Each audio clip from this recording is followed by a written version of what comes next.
Opened my eyes and I knew I was blessed. Been a long week, whole lot of gloom. I need to dance, y'all, give me some room. Don't need nobody to wait up for me. I'm gonna dance till I get free. Yeah. Look at the devil, he's getting all excited. Somebody tell him he's not invited. It's a praise party. Yeah, yeah, we're gonna praise him all night long. Yeah, 'cause it's a praise party. We don't know when we're going home. Yeah, It's a praise party. it's a praise party. Praise him all night long. It might be after midnight, I don't know. Praise party. Yeah, we don't know. When we're going home. I checked your name and you're on the list. Blessings are coming, the show won't miss. There are some things that we need to fix. Somebody homeless, somebody been sick. Lay down your purse, take off your shoes. God's been good, gotta spread the news. I see the devil, he's getting all excited. I thought I told him he's not invited. This is only for God's people. Praise him all night long. Yeah, 'cause it's a Praise we party. don't know the time. Don't know when we're going home. Praise him on my left, praise him on my right. Yeah, come I'm on. gonna praise him all through the You ought to get up right now. It's hard, I don't know. I know it gets hard sometimes. But I'm gonna praise him until Somebody need a I get breakthrough my here. breakthrough. You can dance Yeah. in 3-inch heels. Just tell the Lord. Tell the Lord just how you feel. Yeah, yeah. Don't need nobody to wait up for me. I'm gonna be home late tonight Gonna dance until till I get free. Listen. Yeah, 'cause it's a praise party. come on, let's praise him. Praise him all night long. Everything that happened, come on and praise his name.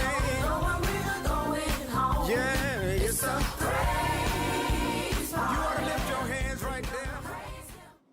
Welcome to My Journey with Paula G, where we juggle this journey called life while walking out our God-given purpose. I am so glad that you all are joining us for another episode as we continue to bring you episodes from the Atlanta, Georgia area. And today, our episode is one that is really exciting and I know that you will enjoy, but I have to thank my team here in Atlanta for making it all happen, and especially today, Mr. Nick Starr, that Starr with 2 R's, for being here today and making this happen for us. We are so incredibly excited. He and his wife provide a platform for young people, Young Voices United, if you're in the Atlanta area. They provide a platform for young people to come and explore their God-given gifts. You know, Miles Monroe said the richest place on the planet is the cemetery because so many people go to their graves not having utilized the gifts that God has given them. We encourage you to utilize the gifts that God has given you. So thank you so much to this Atlanta team as we continue to bring you episodes right here from Atlanta, Georgia. Now, you know I start each episode with a gem from one of the jewels that is on this journey with us. And today's gem comes from Mr. Kingsley Saki. And his gem is one of his favorite scriptures. Have I not commanded thee, be strong, and of good courage, be not afraid. Neither be thou dismayed, for the Lord thy God is with you wherever you go. And I know that blessed somebody. That blessed somebody today. Well, today, I'm pleased to bring you my guest today. He professed his faith at the age of 17. He is a proud native of Liberia, West Africa. He is the son of Reverend Jellicoe Bright, retired Episcopal priest, and Mrs. Eliatha K. Bright, a former 14th Episcopal District President. He received his high school diploma from the College of West Africa, the high school division.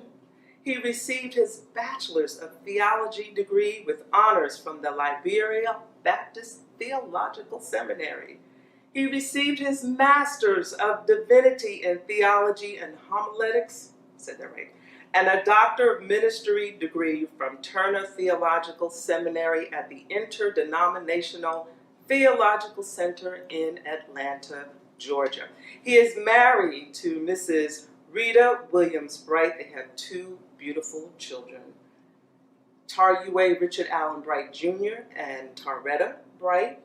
He served for 15 years as the executive pastor under the tutelage of the late Reverend Dr. Kenneth E. Marcus, beloved pastor of Turner Chapel AME Church in Marietta, Georgia.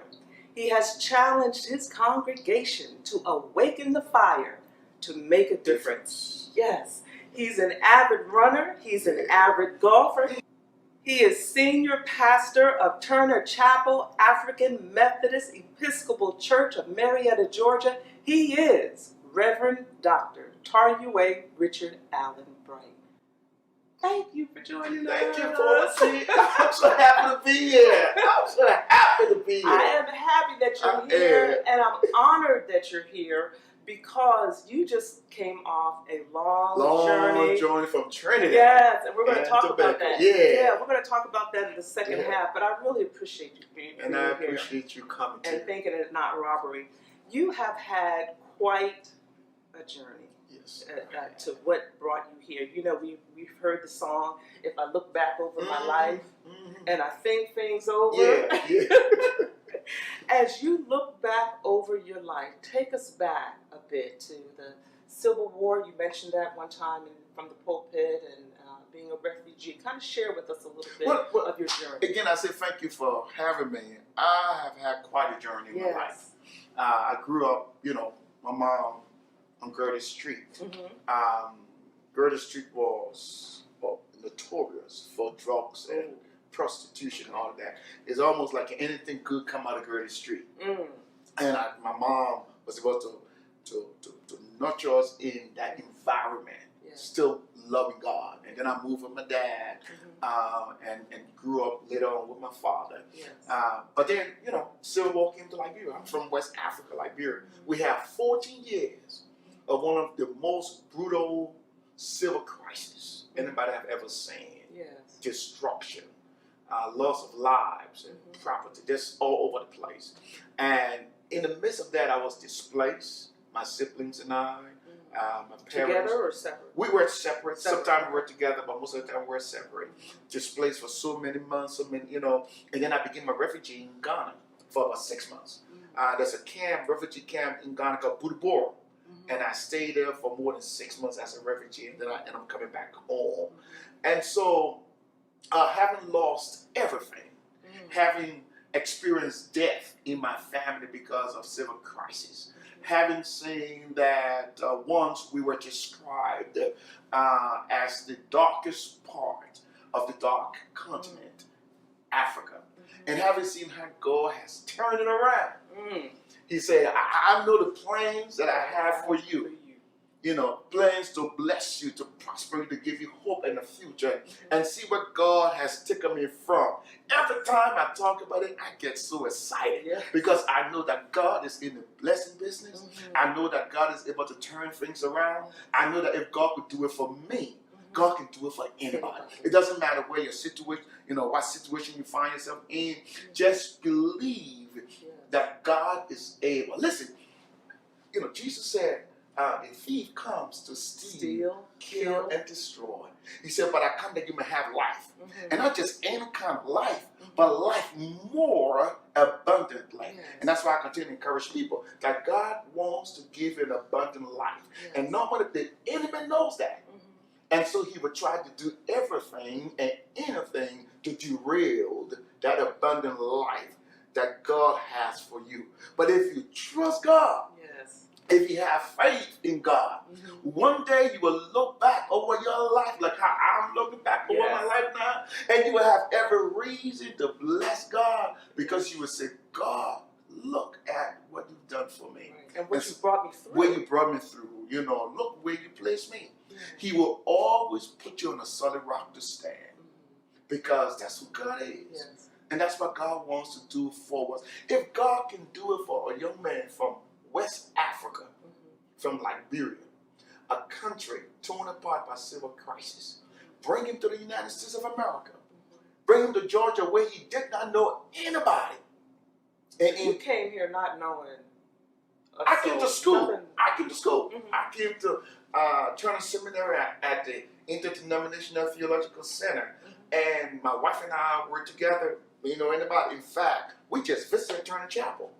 And we fell in love with it. And in 20 years, from a visitor who joined a couple of months after that, I'm the senior pastor today. What are you doing? Won't he do it? From where he brought you from Yeah. to where you are today. And you know, you mentioned your wife. Yeah. And if I'm not mistaken, you were, well, what we would call here in America, high school sweethearts. High school sweetheart. We met in high school. We were freshmen. It was a boarding school, a vocational school. You had to do 4 years, so we were freshmen. And I wasn't saved. She was saved. And she got up to sing this song. I'll never forget, Lady for Jesus. And as she was singing, something in me. I wasn't saved, but I would go to church. Right. But something. Something in me said, that's your wife. You know, they say when a man knows, a man knows when a man knows. So you just saw her, she was singing and it just. She was singing in the choir, and I looked at her. And something quickened in my spirit. Quicken. Yeah. And I said, but it took me a couple of months to introduce myself to her. Yes. And then I thought she didn't like me. But when I introduced myself, what I did not know was she started checking me out. She was checking you out. And we've been married for 24 years. October 7th will make us 25 years. 25 Two years. beautiful children, Tyra Jr., he's 17, Yeah. a rising senior, and my daughter Torita is a rising sophomore, she's 15. And we love each other today, Yeah. like the day we first met each other. So I always ask this question Yeah. whenever I see a married couple with a strong marriage. Yeah. I always ask, what do you feel are the keys to success for a successful marriage? Because you know our marriages are under attack, our Yeah. relationships are under attack, and I always like to provide something for the audience to help encourage them, whether their marriage is a strong marriage or it's a marriage that maybe is a bit shaky. Can you share something with the audience, something or some things with the audience as to keys to successful relationship, or what you feel is successful? Well, you know, love alone will not just keep a relationship going. You got to love God first. Oh, did y'all hear that? You got to love God. You got to love God. Love your spouse. But I realized that every time we have a tension in our marriage, something goes wrong, I ask myself, what could I have done differently in order to have helped this situation not to go as far as it went? So we have to have that conversation with ourselves. With ourselves, first. I ask Right. myself that all the time. You know, it's not was I right or wrong, but what could I have said differently? What could I have done differently that would have helped this situation? And then I'm never too big to say I'm sorry.